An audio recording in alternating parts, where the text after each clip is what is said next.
is Friends of Lowcountry Transit, as a local group that's encouraging people to use public transportation. Today, I talk one-on-one with the founder of the group, William Hamilton, for this edition of Quintin's Close-Ups. And if you haven't already, subscribe to my YouTube channel and like Quintin's Close-Ups on Facebook. William Hamilton, welcome back to Quintin's Close-Ups. Always a pleasure to be with you, Quintin. Oh, I appreciate it greatly. You know, obviously, you are the founder of the Best Friends of the Lowcountry, which you guys' goals are really to help more people get to public transportation and to really use public transportation as a source for transportation here in the Lowcountry.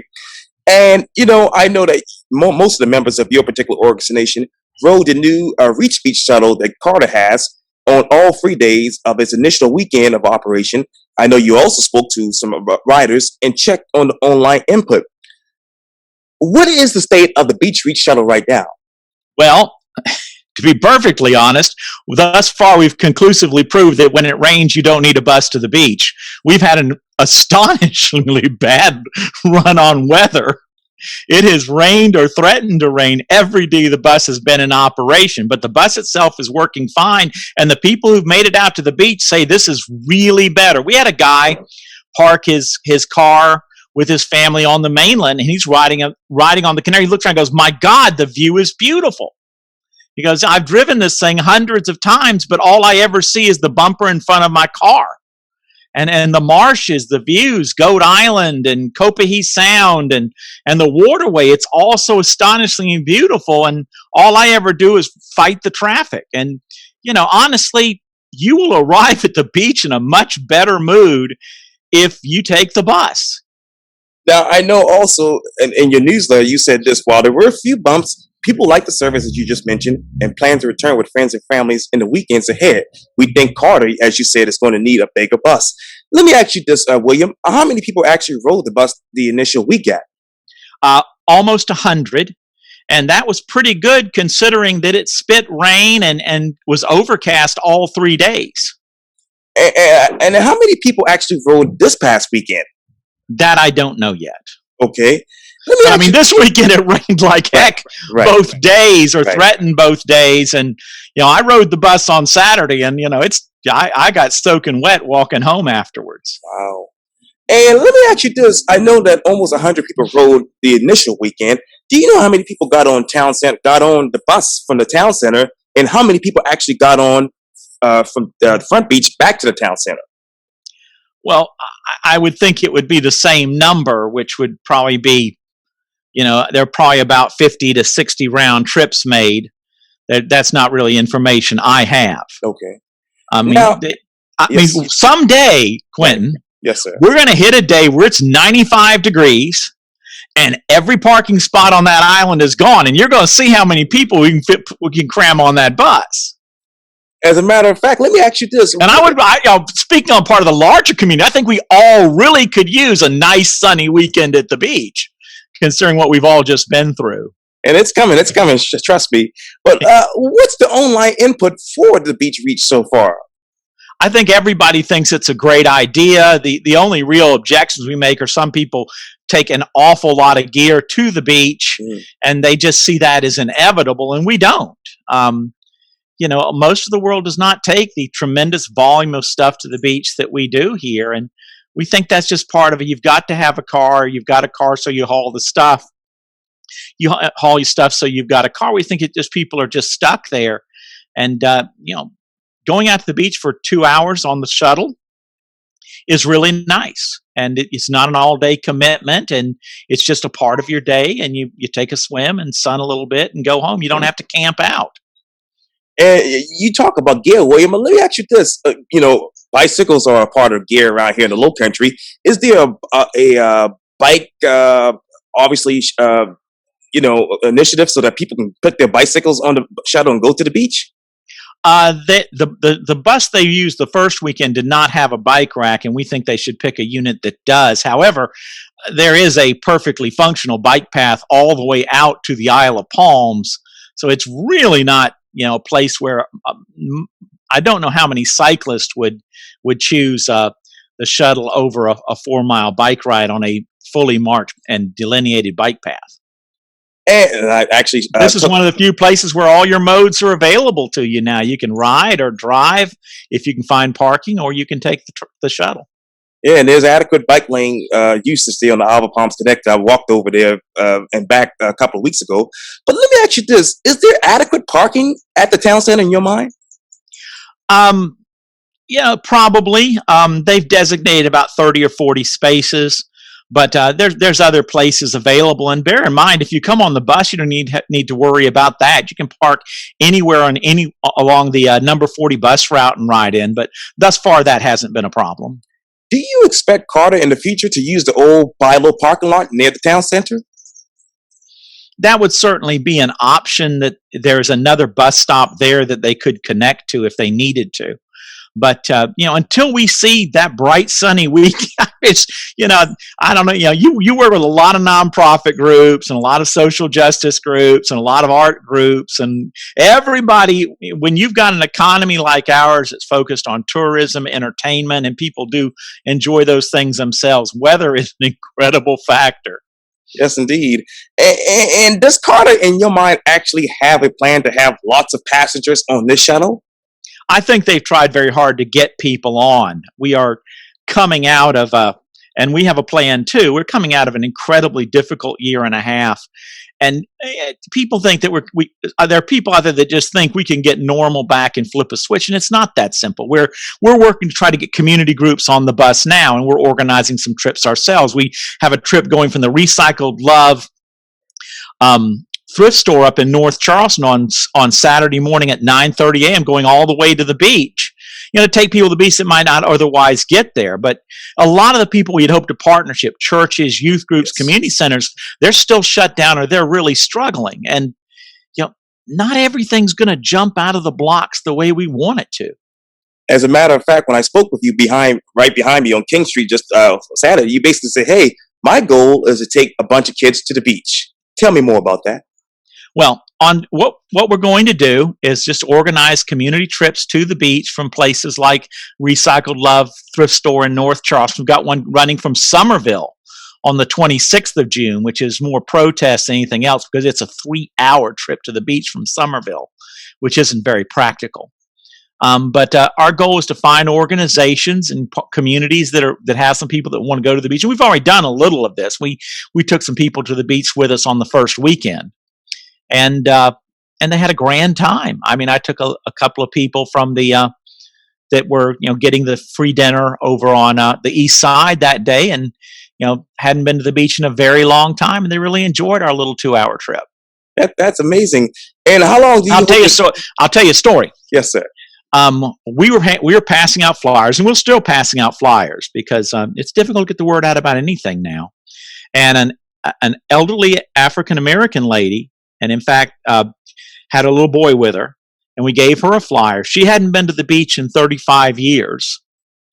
And since her husband had passed away, she took her grandson to the beach, and he saw the ocean for the first time, apparently, and had a grand time. And she had a grand time, too, because she was able to do this wonderful thing for her grandson without begging for a ride, which is, incidentally, people say, well, can't you get rides? Begging someone for a ride when you can't drive because of a disability is the most grindingly humiliating thing in the world. As a matter of fact, as you talk about the fly, let me ask you this. Could you describe the leaflet campaign in a bit more of detail for our viewers? Well, we've gone door to door to hundreds of houses west of the Ashley in North Charleston, gone all the way to people's homes and hung plastic bags with flyers and information on transit. Not just this, but the big transit system that we're struggling to get restored to its original plan, which is very important.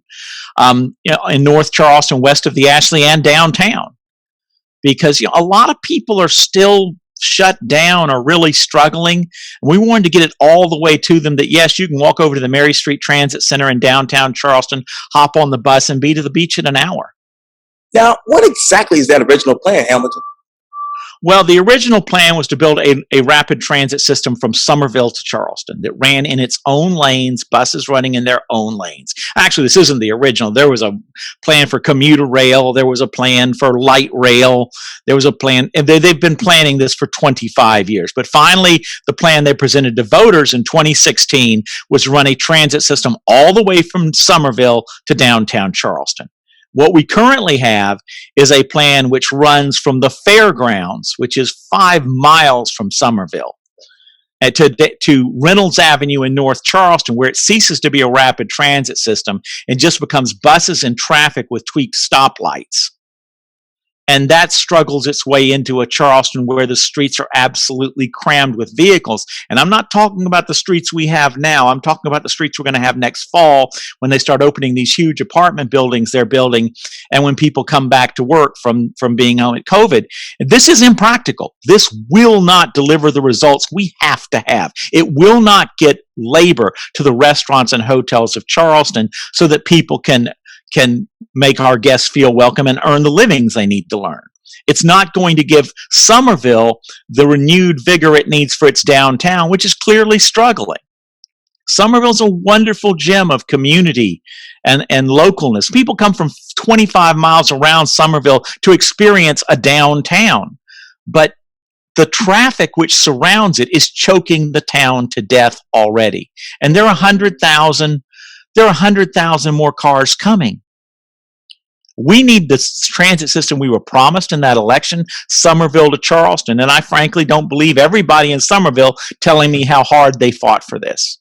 I don't understand how members of Dorchester County Council are telling me that they learned that they had lost the transit system by reading the newspaper or a pamphlet they got. People that, like the mayor of Lincolnville, who went to meetings about this for 2.5 years and then gets told, whoopsies, too bad, so sad, when I call him and tell him. Now, by God, if I was responsible for this, I would have picked up the phone and said, Charles, I'm sorry, but, we're not going to send the transit system to your town. Thanks for going to the 2.5 years of meetings and playing along with us. This is not acceptable. And it's not going to work is the problem. I mean, will it be better than nothing? Yes, but we calculated that the new transit system would shave 20 minutes off a trip to the beach from Somerville to the Isle of Palms if it was running today. Well, that's not enough of an improvement. Yes. Where is the infrastructure for Somerville and Lincolnville? Well, they're saying they're going to improve the shuttle bus, but I've ridden that shuttle bus, and it's utterly dysfunctional now. And, if they could fix that shuttle bus, it should be fixed now because it already connects to the number 10 bus line, which goes to Charleston, which is Carter's best bus line. And unlike a lot of people in Charleston, and this is who worry about homelessness and sleep in a nice warm bed and worry about disability but are not disabled, I ride the bus. I know what works and what doesn't. What data and research should the Lowcountry Rapid Transit look at to support median running buses? They don't need any more research. They have a 4-foot-long bookshelf of studies produced at the cost of tens of millions of dollars. So they can't possibly need any more research. They're doing another survey now on what people think of the transit system. It's ridiculous. We need to build it, because if we don't build transit to Somerville will grow up as a sprawl community choked by its own traffic, and it will be harder and more expensive to do it later. This allows us to create walkable, dense communities along Highway 78 so that people don't have to spread across the entire landscape to find an affordable place to live. I mean, this is about linking affordable housing to employment, schools, medical care, and shopping opportunities. This is about giving people an alternative to live here that gives them a higher quality of life at a lower cost. If we fail to do that, we will never get these restaurants back open. We will still be handing people checking into our motels and hotels a stack of linen, telling them to make their own beds. And if you think, and if tourism is that important to us, that's going to be a tough sell. Well, let me ask you this. What should they implement as far as the planning processes that provide the public with opportunities to participate in transportation decision-making? Well, these online meetings need to end. And, they've held endless meetings, Quintin. I've been going to meetings about this transit system since the 1990s. Right. And so have a lot of other people. And I think the public's tired of meetings. We were promised, after a major study that cost $500,000, after years of meetings and we were promised Somerville to Charleston, and we're getting the fairgrounds to Reynolds Avenue. And that'll be nice for North Charleston, but it's not going to solve the problem. And we have a moment in American history where the federal government is ready to drop major cheddar to build infrastructure. This is the best chance we will ever have to build it right. And I hate to break it to the people in South Carolina, but building something that's 60% of what it needs to be, whether it be a school, a healthcare system, a college, a roadway, anything else, doesn't work. We've spent the last 150 years trying to do something that's not good enough because it's cheaper, and it doesn't work. Let me ask you this. How then should they reinvest in existing communities to enhance land use and quality of life goals? Well, I mean, people are already working on that all up and down Rivers Avenue. I mean, we have space along Rivers Avenue and Highway 78 where we can put dense housing in walkable communities. And I understand not everybody wants to live that way, okay? If you want to move out to Cottageville and buy a 2-acre mini farm and own 6 cars and horses, that's fine. Not only does it not bother me, I'll never even see it. But there are a lot of people that can't afford that and don't want that. They're disabled people, elderly people, young people starting out.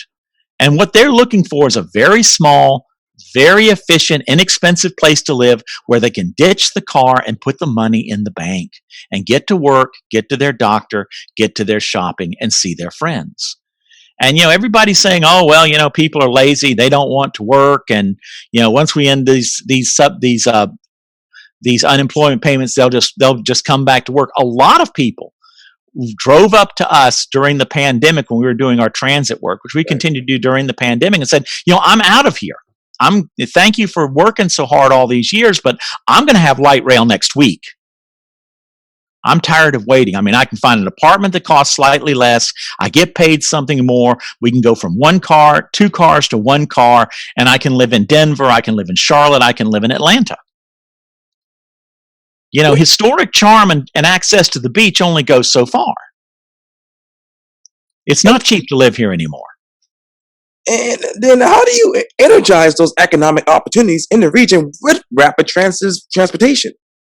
Well, we know that it'll work. I mean, Chris Jackson, one of our members, just got back from Atlanta, and MARTA has transformed parts of Atlanta nobody wanted to touch into thriving residential communities full of young people that are, going to work and building an economy and turning Atlanta into an international city. Do you, by chance, Hamilton, think that the Lowcountry Rapid Transit will spur more development? I think we're going to develop either way, Quintin. I mean, look around. You look up and down the Neck and up and down East Bay Street, those huge buildings going up at the end of the Ravenel Bridge. Right. People are going to continue to come here. And I think by the time they all get here, they may not like it very much. But we need more development. It needs to be development that works. I mean, development that's efficient. There is something truly wonderful about riding an elevator to your bus stop. Not everybody wants that, but a lot of people do. And if it allows you to put money in the bank, travel to see your family, and have a higher quality of life and pay off your student loans, people are going to do that. And let me get back over to the beach shuttle because I want to ask you this. In the future, Hamilton, do you hope that the South Carolina Department of Transportation will leave the center emergency lane on the Isle Palms connector as a bus lane? Well, unfortunately, they just restriped the bridge and basically eliminated the middle emergency lane. They created 2 bike lanes and a sort of a sag gutter area. And by the time they did the math, there wasn't really a separate lane in the middle. Now, the problem is we haven't really had a test of how the shuttle will operate in a massive, difficult beach day because we haven't had sunny weather. But that would have been an option, but I don't know that there's really a full middle lane left out there. And there'll be a lot of buses and frequent stops all along the beach in your mind? No, unfortunately, there's only one stop at the beach, and it's at a stop that's about a block west of the Windjammer. Wow. That's the only stop. So that's about 2 blocks from the main part of the beach where the the showers, which are really nice now, Right. and the bathrooms are. The city of Isle of Palms really stepped up on the quality of their comfort facilities. They're very nice now, as good as the ones at the county park. Yes, indeed. And why is Carter not having stops all along the beach so that riders don't have to walk a mile once they're actually dropped off? Well, it's not quite a mile. I think their concern was traffic. I don't think people understand that our lives in the Lowcountry, our government, is completely built around the needs of the automobile. And most of our politicians are incapable of separating that from the needs of the people, even though half the population does not have a driver's license.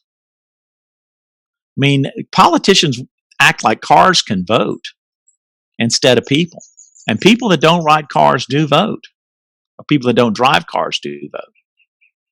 I mean, I just got back from Ridgeville, and they're about to pile housing all around that, and it's all going to be auto dependent, and it's going to generate staggering amounts of congestion and sprawl, and Ridgeville's going to end up looking like Goose Creek if somebody doesn't stop.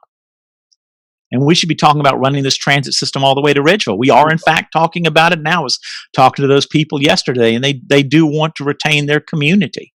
Not just have it block after block of houses. How do they retain that with public transportation? Well, it would allow them to build a dense town center that's walkable, where people can support their existing businesses, where they can bring in businesses that add to the community flavor. And there's a lot of community in Ridgeville. I mean, the thing is this. If you fill your community full of cars and fill it full of parking lots, in the end, you have asphalt. You don't have community. And look at the places people work so hard to get to in Charleston. There are places where they can get away from cars and walk. The beach, a place you can get away from cars and walk. Downtown Charleston, get away from cars and walk. Downtown Summerville, get away from cars and walk. Disney World. Disney World is a place where people ride public transit and get away from cars and walk. It is the most popular tourist destination in the United States. What's the second most popular tourist destination in the United States? New York City. Subways, transit, get out of your car and walk and see people. Everybody says they love their car, but when they have the chance, they go to Paris, New York, Disney World. They get out of it. That's exactly right.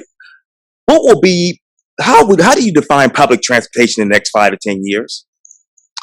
Well, for the Lowcountry, it'll hopefully be the rapid transit system, and hopefully it will eventually get to Somerville. And I think they need to talk very seriously about making sure that it runs through the low line, where it will enhance the park.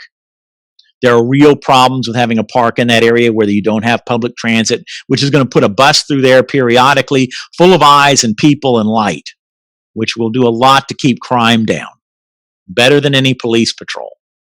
And, I think that we're going to I think the biggest thing we're going to see is that the use of people's smartphones and the internet to connect with transit, to find out when the bus is coming, which you can do right now. I think that will become much more critical and more accurate.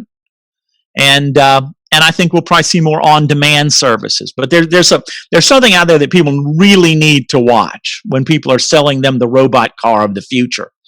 It's entirely possible an attempt will be made to get rid of public transit and replace it with something like Uber. And this is part of a larger plan to basically have organizations like Uber and Lyft take over all transportation, all deliveries. And because these robot cars are not going to be cheap, and they're going to require expensive infrastructure and new types of insurance and claims management mechanisms. And we may wake up one day to discover that a small number of corporations control how we get anywhere by car or what's left of public transit. And they'll just auction it off. And for the rich, of course, it will be fine. They'll go wherever they want, whenever they want. But for the working poor, it may be, well, if you want to go home after work, you're going to have to wait till 7 o'clock. And so, do we really want an entire world that works like Uber? Because we might get that. And that includes things like pizza delivery. What about if they integrate with Amazon and with Domino's? Then they control who gets to deliver what. Now, we had a time in American history when where a transportation organization had that kind of power. In the late 19th and early 20th century, the railroads had that kind of power, and it produced huge problems. They were able to control the price of commodities. They gained incredible political influence, and it caused huge problems. They decided who could go where and when. So I'm not. We shouldn't just carelessly trust that the magical robot car provided by these wonderful corporations is going to solve our problems.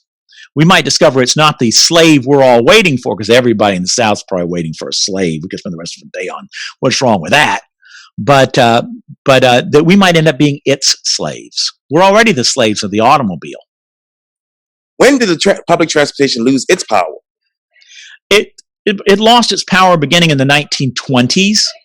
And that we now know that this was part of a deliberate attempt by the automobile, rubber, and petroleum industries. It wasn't just what little you saw in Roger Rabbit. There was a trade organization that worked for 50 years to make the automobile the center of American life, and the consumption of petroleum and rubber tires, major industries. They spent a huge amount of money.